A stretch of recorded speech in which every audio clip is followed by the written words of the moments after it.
Hey, welcome back, Mather Heights fourth graders.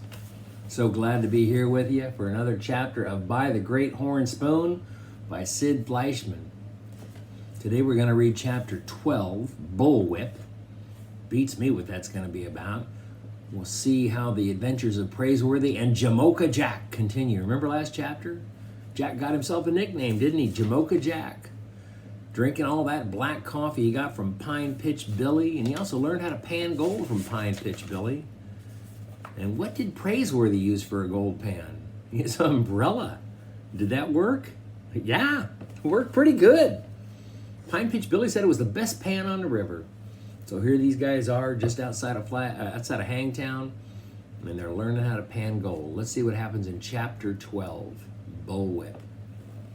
Campfires along the river lit their way back to town. Carrying their shoes, the two partners were stuffed full of sow belly and beans, and between them they were richer by a thimbleful of gold. Jack's feet ached from hours in the ice-cold mountain streams, but he was too elated to care. His face was dirty, and his clothes were dirtier. Praiseworthy's white shirt was splattered with mud. His umbrella was in tatters. "First thing tomorrow," said the butler, "we'll purchase boots." "If we had a tent like Pitch Pine Billy," Jack said, "we wouldn't have to sleep in that old hotel. We could stay right on our claim. But we don't have a claim." "But we'll get one, won't we?" "Absolutely. And a tent? Why not? And a mule?" "He said we need a mule or a burro to go prospecting." "A mountain canary for sure." Remember they called a mule a mountain canary? "A mountain canary for sure," said Praiseworthy. Jack tried to keep up with the step in his partner's long stride. "Pine Pitch Billy thinks you're my father." "I heard him." "I don't mind." Praiseworthy pulled at his ear. When he gets an idea fixed in his head, he refuses to have it moved. "I tried often enough." Oh, Praiseworthy pulled at his ear.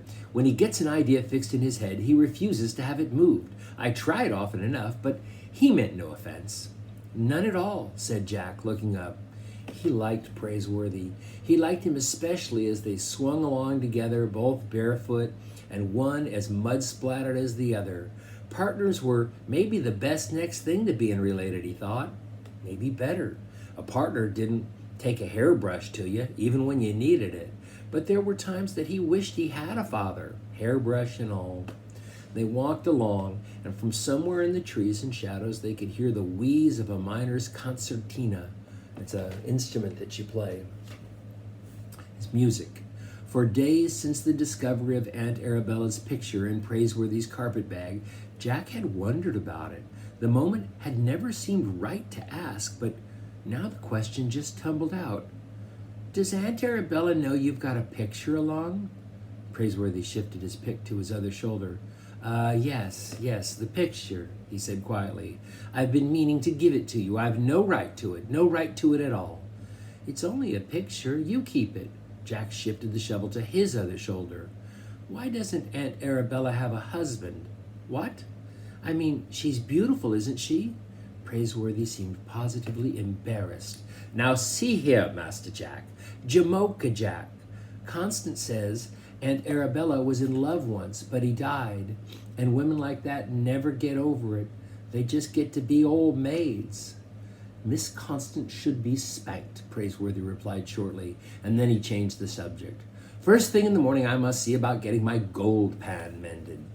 "I'll bet Aunt Arabella would marry you if you asked." Praiseworthy stopped as if struck, and then he began to laugh.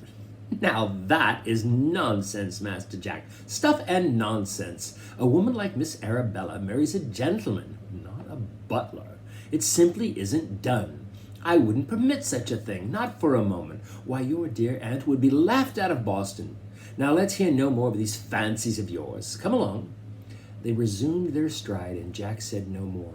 But Praiseworthy wasn't fooling him. No, sir. Praiseworthy hadn't carried off Aunt Arabella's picture. He would never do a thing like that. No, sir, not Praiseworthy. Aunt Arabella had given him the picture, Jack thought. Yes, sir, and the more he thought about it, the more it pleased him. Soon the coal oil lights of Hangtown could be seen through the trees. Praiseworthy stopped to put on his shoes, but Jack just carried his.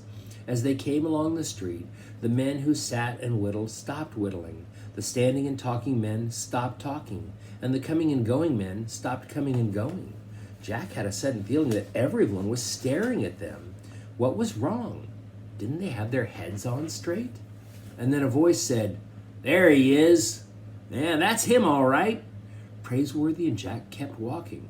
They passed the assay office and the Cheap John auction store and the general merchandise. A cold feeling was creeping along Jack's neck.